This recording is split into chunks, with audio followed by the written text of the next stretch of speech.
konyokoma na biso eza esengo bakonzi na biso komona pasi na biso eza esengo bakonzi na biso kokufa na biso eza fete ya bakonzi na biso tande banzo toko babuyibuyi tokomi buyibuye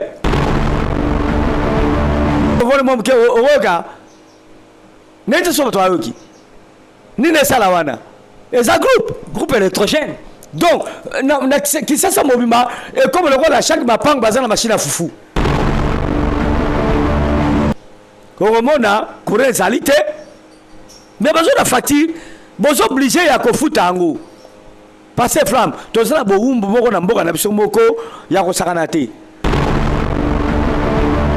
même atam takoza na boumbu na mboka mususu ba ko maltraiter te ndebso tozali maltraiter na ba niveau tout sopoli kolomba boye ale hamukwata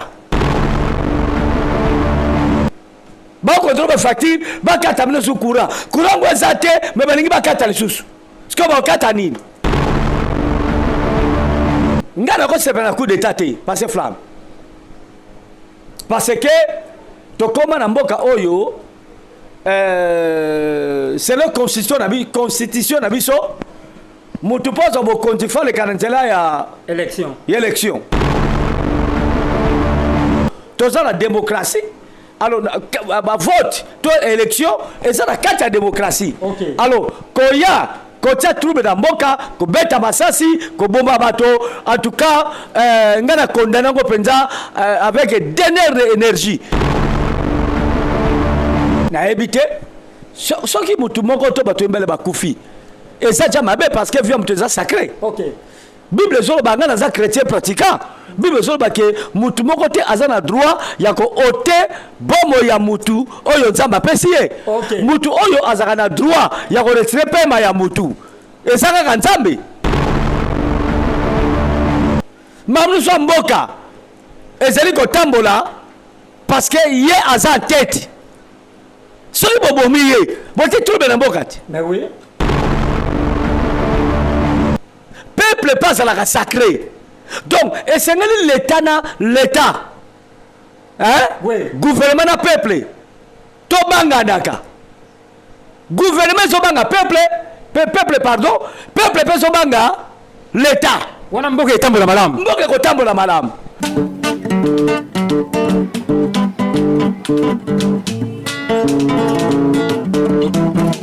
ciel ouvert lève-moi nique mon nzambe monani loboko na tata esemwami likolo balingami na ye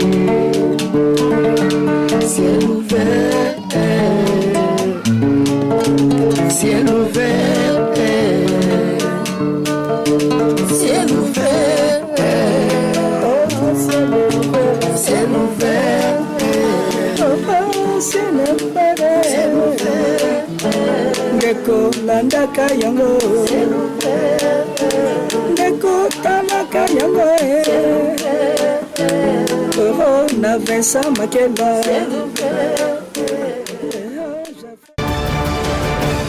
voilà eto pesi binombo te mingi bande nyonso oyo bozi opportunité ya kolanda biso na Ciel Ouvert TV boyebi bino banson ke Ciel Ouvert TV ezalaka chaîne oyo ezali 100% bo nzambe eza chaîne oyo vraiment et propageaka la bonne nouvelle eza chaîne oyo ezolobela ce n'est que la vérité donc rien c'est la vérité toujours kaka na Ciel Ouvert TV na sengi bino vraiment excuse parce que to sali moi tant mokie bomonaki pasteur flamme te nazaki na prière pe prière ça continue toujours naza vraiment na katsangizi là naza na retraite nazo bondela ndelelo vraiment na yaki pona yamba patriarche Vincent Makela soki boyoki moi bruit mokie ya groupe électrogène bo comprendre que parce que na mboka na biso courant to lobela ngo lisouté nabi que pendant tout au long awa to komeka ko chrétien pe to meka ko landela makamba courant parce que les autres assument na sensité to yeba te courant jour et kendaka jour ezonga donc sans ces dates donc invité na ngai pe to komeka ko lobela yango to ebité DG ya SNL ce qui ba bengana ye c'est ba sala nini to yebité na biko c'est votre humble journaliste le pasteur Flamme d'Angola na caméra to zali na évangéliste Cédric Makela l'homme valable nazosinga directement na l'homme valable à Fongola Plateau na yamba invité nangai bonjour patriarche Vincent Makela. Bonjour Facé Flamme d'Angola Mikole Belé okimi otiki poste na yo nzamba pambola yo apambola banso bakolanda biso et surtout na pesi bango penza bolandi balamu kati na nkolo parce que chaîne sur la chaîne mo chrétienne nzambe vraiment a na contrôle ba makamnyo so et puis na émission on to sala mokolo elo merci. Voilà, na France, kuna tomoni tonton Mapoata, na Benson Mapoata, c'est des écrans géants, vous allez amoureux ya ciel ouvert TV. Na Bruxelles, kuna na tomona héritier Kassongo Mokonza Bruxelles et sans oublier Azimutale José Nzita de Bruxelles. Voilà, patriarche Vincent Makela. Courant to comprendre été au juste, tout ça les courant ni namboka oyo. Papa Flamme. Moi, je sais parce que Nambange sali pasi, Namungongo ezo kauka, na habité bakonzamboka na biso soki eza na habité. Neto soki terme na kiko utiliser pour batongo bayoka kate likama kona tozolo bango le te kure bebi ko beba na mboka na biso.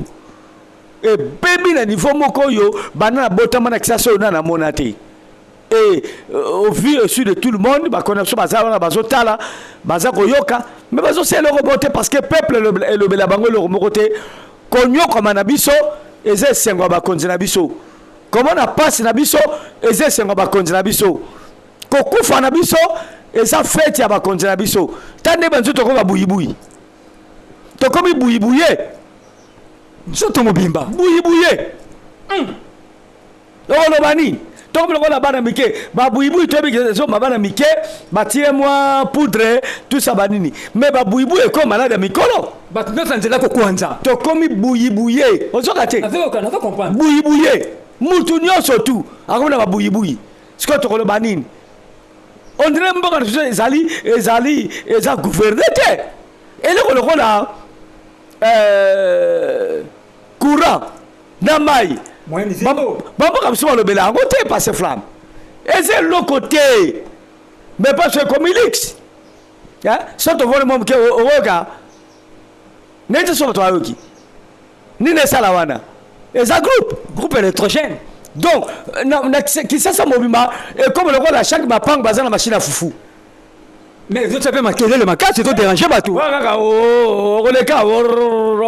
On dem mission sur comme il to comme ba niki sa foufou. Machine à moulin. Oui, mais ça m'a wami pour mboka oyo. Pas c'est qui na mboka na biso donc moyenté. Et là moko ya facilité na mboka oyo et ça te passer flamme. D'être sur le ballon de Guenine. Voilà. Voilà, merci patriarche Vincent Makela. Patriarche Vincent Makela, il parle bien. Un bon papa, un bon pasteur. Voilà, et longtemps, et c'est vraiment toujours na patriarche Vincent Makela. Patriarche Vincent Makela, so à quoi sert ya foutre à facture ya courant? Bon, le campé comme ça, biso ango ana.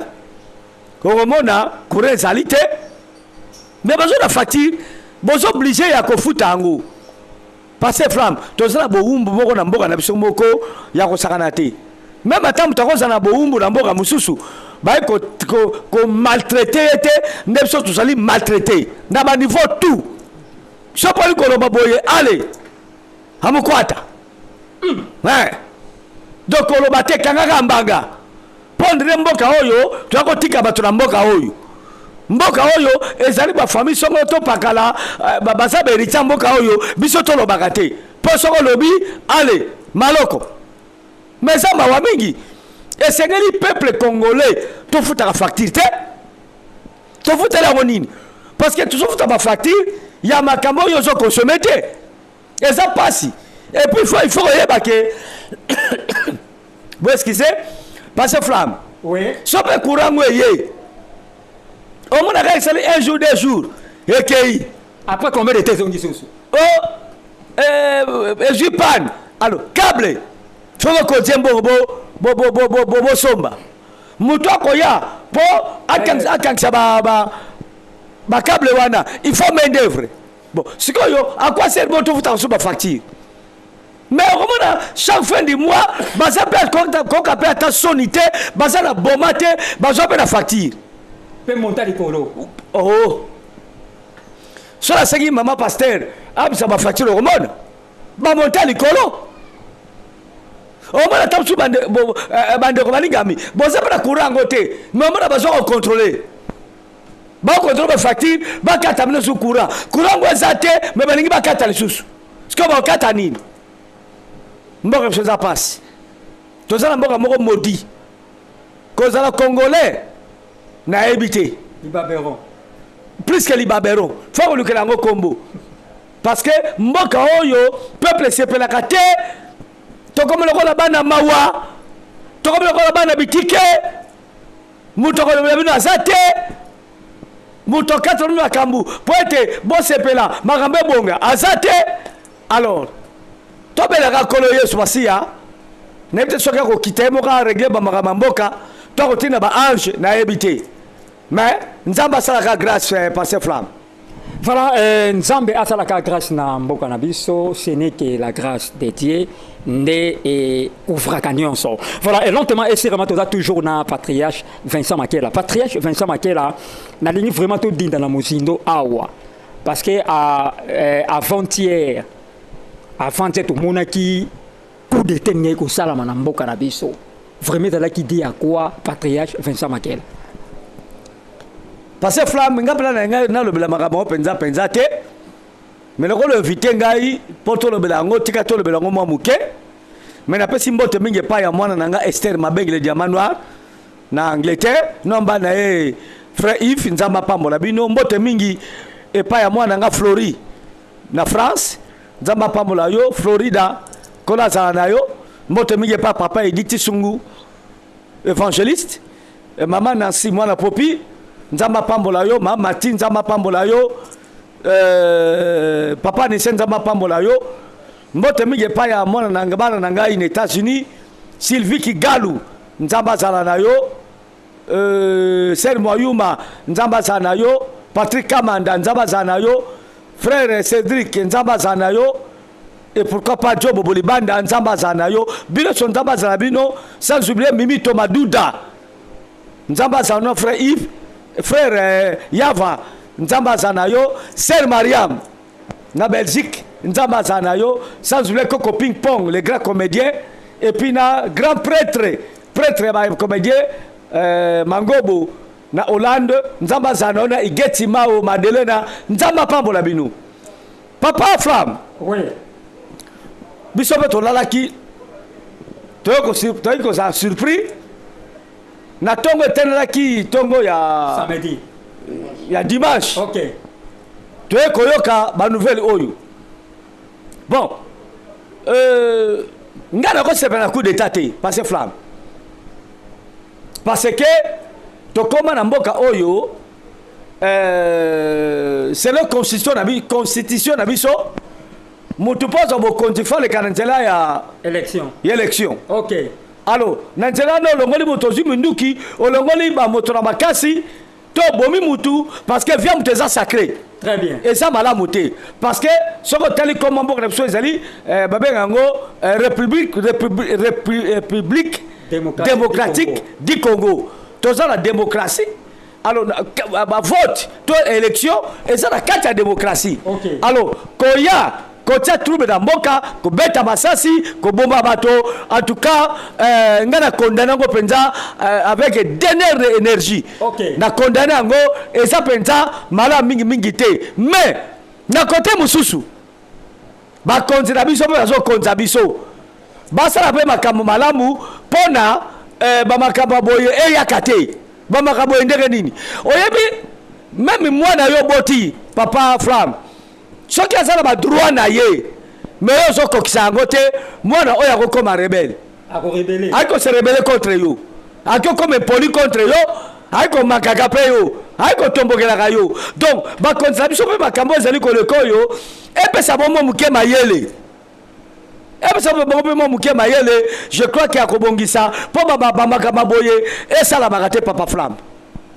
Voilà, merci Makamba Boye et ça la makate parce que coup d'état Isakamabe toboyi vraiment coup d'état na mboka na biso parce que ezongisaka mboka sima makasi.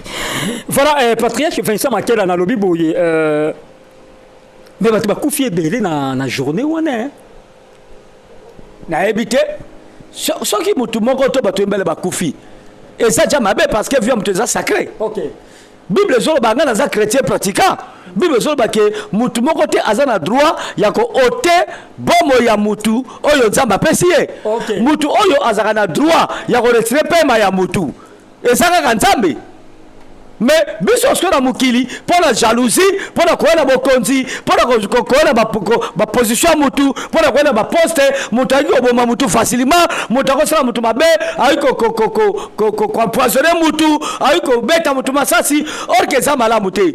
Nzambe asali biso aza koboya mutu aboma moninga na ye mutu.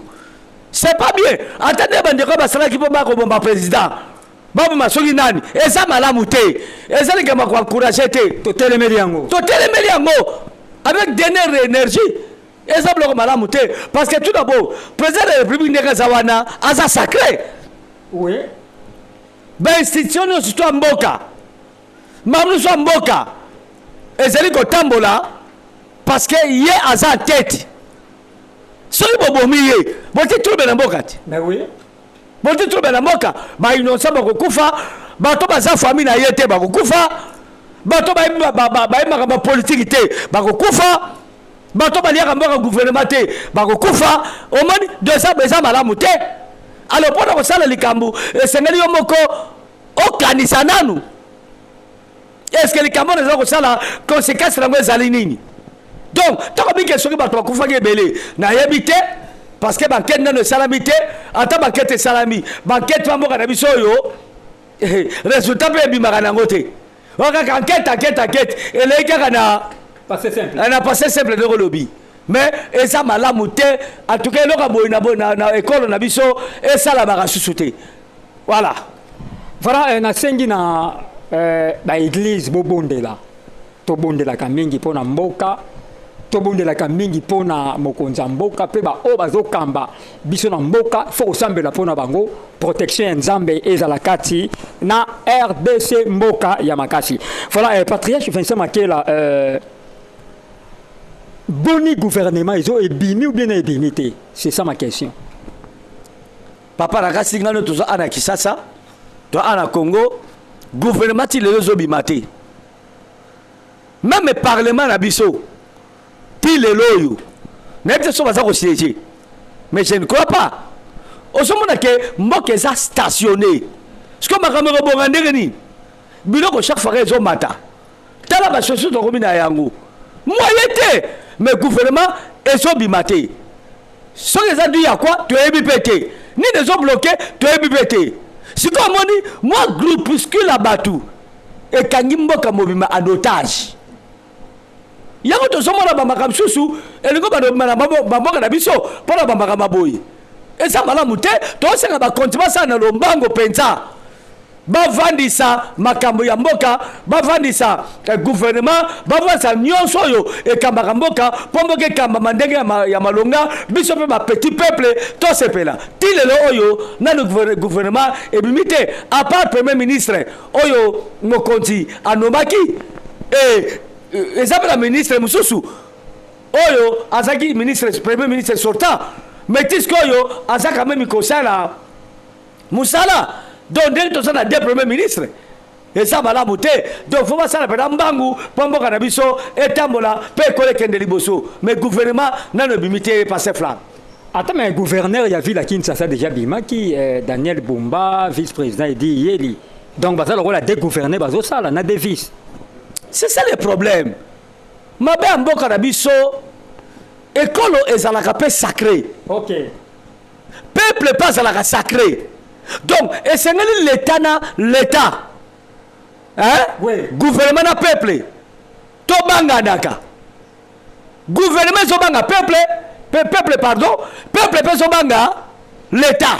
Wana mboka etambola malamu. Mboka kotambola malamu. Donc, l'État eza ko sala peuple ba droit na bango. Oyo balingi. Na pesa exemple. Oui. Kolia, kolata, komela.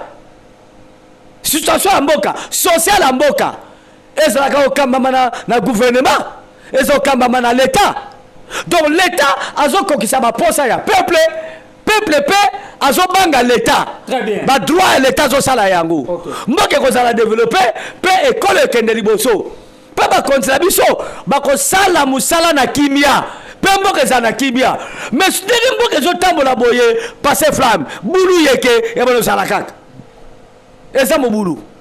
Voilà, boye baki toza toujours ka to lobela makambo etali mboka ya biso, mboka na biso. Patriarche opération Panthère Noire. Et ça la mandenge nini? En tout cas opération ngolimbisa ngai nayebi yango te. Nayebi yango te nebite sokoza pona nini?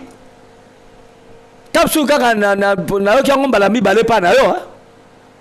Panthère Noire ngoli bani. Bon, opération na ezokanga bana nyonso ya kolona.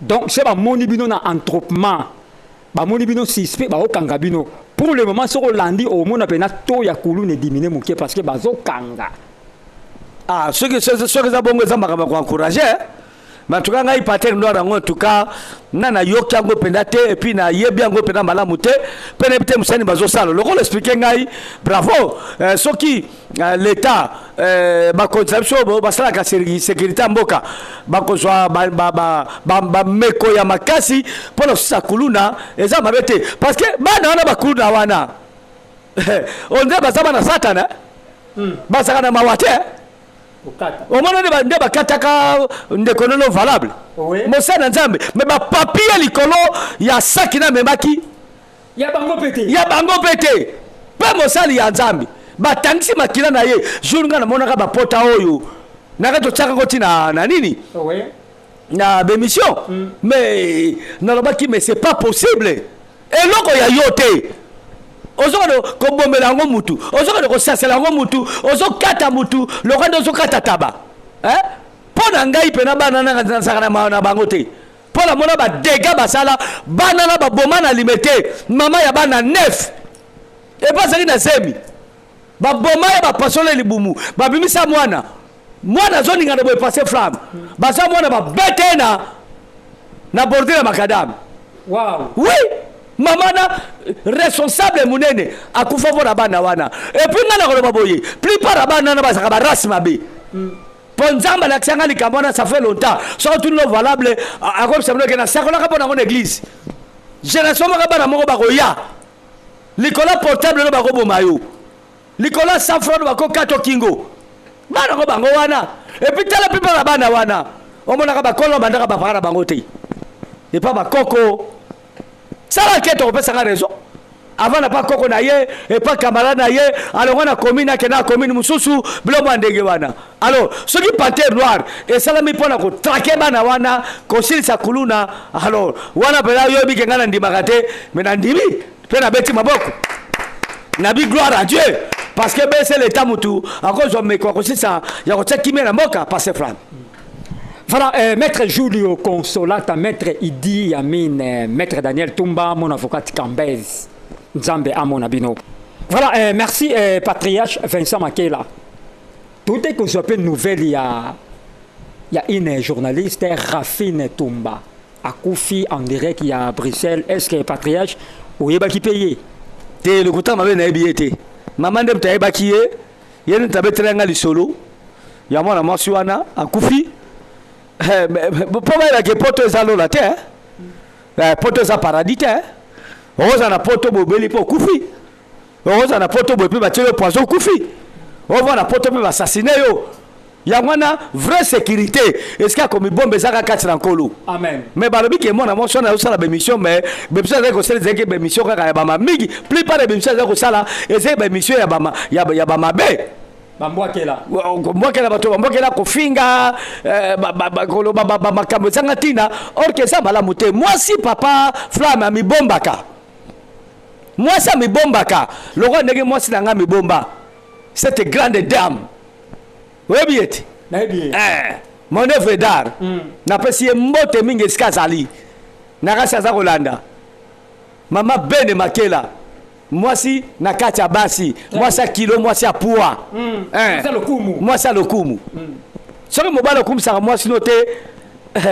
moi tala ser so munu mbano akumisaka yo te ata salaka bémission makumisaka yo te keba eza suspect oyo yanga na bomba ke te nalobaka polele parce que aza marié peut-être nanga yango ti ezomona yango oyo naza marié naza singlete te naza marié donc nzambe apambola ye ozomona mwasi amibombaka alors ye par rapport ndenge azali kose conduire kosala bamakambo na ye azokomisa bomoni mokuse okofinga moto oyo bafingaka te okochola moto bacholaka te abandi koluka bomoni na molili abandi koluka bomoni na yo na bamoyen nyonso mpo alimine yo alors soki oza na ye spasial te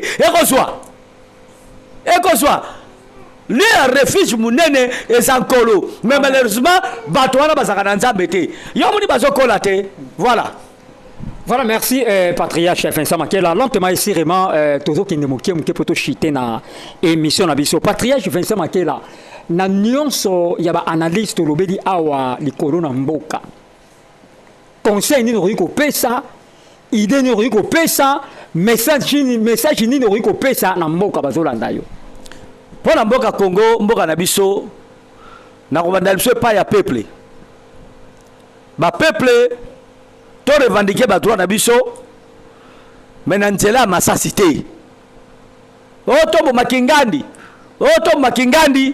po makambo ngande salama esa makala makambo wana esa makambo akala o me mata makambo kobeta mwasi o be za rasute et comment ali kama dialogue mais somo moni ke bozoyo kanate boseni bokaboni gati bokaboni ole ko beto vimi sakaye bo finga naka na ba réseaux sociaux bo na bato batondi eyinda ese ne bona makamboka te so to moni ke bakonzi bazotambola malamu te constitution pesi biso lolai to ko revendiquer po bakonzo ba démissionner po bakonzo yo batike bonga na bango bato so ba remplacer bango mais yako bomande yango wana te yako kota bato bandaku ko boma tout ça en tout cas na sepe na ngote na ke kota bakonzi bino pe bakonzi soki ba peuple ozoko na ba niveau tangu mususu yako sala ba makam mususu za eloko banite ezambe fonza bakonzi la biso. OK bolinga bo sala marche boye bakangi bolinga bo bolo baboye bakangi so po kepte babomi pe mais ba peuple baza batabate baza banyamate omoni passion yo ba peuple tomonaka so ba basa ba konzela na ba condition wana passer flamme ba kokate na biso exemple moko oyebi ko kanga peuple ko tsena makala ezaka lengi mingi pona bazuzi na pona ba konzamboka mais tala soki bakangi bo ti bona bakala passer flamme suko mona kaka azobela ba pesa liberté provisoire akele ko sa nini koza soin e bongo bato mno bokangaka ba petit peuple wana pour botinga bopesa ba liberté provisoire te bakele zwaka soin omoni ke ba condition pardon oyo botsaka bango bino bosaka nini bakima ngo bakoka ngo te donc soki peuple ningo revendiquer ba droit na bango eloko lokola marche ngaso nazeli mokonza mboka ata batozo marché no kipe bango te oko marché na makono moko ti makolo salo pasi ozone ndoko ke kolala yanga nini ngaso na kita bokonza kana nganzami mais comme ça ngai omona marche ba polusu ba ye ba diko beta koboma même yoko sala malamu te alors peuple ko ninga zongisa et on s'en a malamu te donc peuple ne lobeli boso peuple na bakonzi to banganaka très bien bakonzi basala peuple n'importe quoi te ba peuple pe basala n'importe quoi te et pas bakonzi to banganaka pona mboka na biso ekende liboso moi muke on ezali nango ya koloba ezali yango wana tikete nzamba pambola ekolo Congo ba makambo yo ya ba coup d'état ya minduki ya masasi ezala nkona ngamba gouvernement bakonzi ezala pa ya biso bato baza ko konza ezala mate passer flamme ezala ko malamu te kimia ele kinyonso yomoni Jesus zolo bake aza prince de paix Amen. Kimia le kinyonso. Mobulu et ça malamu te na mboka. Voilà. Voilà, Patriarche, nous sommes arrivés à la fin. Ça va dédicace Mbalamoro pour notre clôturer. Au petit programme, il y a église au paysadi. Oui, tu as ma bonne de mikolo yo, tu as de la mingi pour la mboka, pour la batu, tu as pour la stabilité. Il y a vu à batu, nzamba sa la grâce. Tu pries que lundi tu as la intercession, mardi tu as la culte, mais après peu matin, tu as de la cas, lundi tu as la intercession. Et mercredi, na mbaka bureau nangai. Et puis jeudi, tu as un culte enseignement. Vendredi, intercession. Samedi, tu sais que l'homme côté. Puis dimanche, tu as un culte nabiso. Nere to mesani. Yako gumba melankolo. Chaque dimanche, na tongo. Tu as 13h. Tu as ici. Na pesi merci mingi pa ya l'eau valable. Oya zabongo na caméra. Puis tu as réalisé mission. Et puis tu as remonté. Mbote mingi pa ya mwasi na ngai na bana na ngai nyonso pona tanga bango te ya mai makela Sephora makela Plamedi makela Bellevue makela sans oublier bana na mike précieuse makela et puis na délice makela nzamba pambo la bango na pesi mbote mingi pa ya frère fils mwana ngai fibo nzamba pambo la ye mbote mingi pa ya barashi mbote mingi e pa bene muke grâce muke mbote mingi pa ya Caleb nzambe azala bango pe mbote mingi pa ya mutabotelanga mwasi kitoko Marcelo nzambe azala na ye penza en tout cas osala musalama ya malonga Marcelo nzamba pambolo parce que tu vois bien na musungi na ngai to na kimia ngana zali sengo pona ye ya zali pamboli pe kimia pona ngai nzamba pambola baso andi biso soki soso amizongeli te mbasi maso invite ngai na koya susupo to sola makambo etali mboka to makambo etali bunzambe kola pambolo passer flamme. Voilà, merci Patriarche Vincent Makela. Vous partagez votre émission, vous likez, vous aimer, vous s'abonner à la chaîne Nabino Ciel Ouvert TV. Na pesi mbote mingi pa ya kulutu na ngai yante za Makela siskale motema na mosne mama Brigitte nzamba pambola bango pe na pesi c'est Brigitte Mpangi mbote mingi nzamba pambola ye Ser Balbini nzamba pambola yo et puis na bo sete ser sundariete to bala sanzo to koleka o vora kimena libala na yo nzamba pambola yo pe na pesi mbote mingi koleka mbote koleka et pas li passa na ngai pasteur John Lokadi nzambe aleka na ko pambola ye. Merci beaucoup. Ok, voilà, un micro, c'était votre humble journaliste, le pasteur Flamme d'Angola, na caméra, tous alaki na évangéliste Cédric Makela, l'homme valable, na Pessimbote na Benson, où ils ont grand frère Nangai, Benson Mapoata na Paris, tonton Mapoata toujours na Paris, Josélie Mapoata, José Mapoata, Emile Mapoata na pesi famille Mapoata mbote besika bozali nzambe a mona bino na pesi mbote na héritier Kasongo Mokonzi et à Bruxelles et sans oublier Asie Moutale José Nzita de Bruxelles boss Didier Simis les Lions bon Didier Simis les Lions na pesi mbote belé j'ai salué mon père spirituel apôtre Idi Amin Fabrice Kimpala et j'ai salué mon cœur Joëla Flajo na pesi mbote na sœur divine Lo Sambo motema ya évangéliste Cédric Makela l'homme valable na pesi mbote na mama Bene Makela wana dali motema ya patriarche Vincent Makela bakisla kaye œuvre d'art à papa Vincent Makela le patriarche ah wana œuvre d'art ya papa Vincent Makela le patriarche na pesi mbote na bana nyonso ya vallée de Bereka bana nyonso ya le rocher sali fils fibo nzamba mona yo na pesi mbote na Père Condé de Paris Maman Bijou Condé de Paris na zo succès ka libanga oyo na bébé Miradi Chao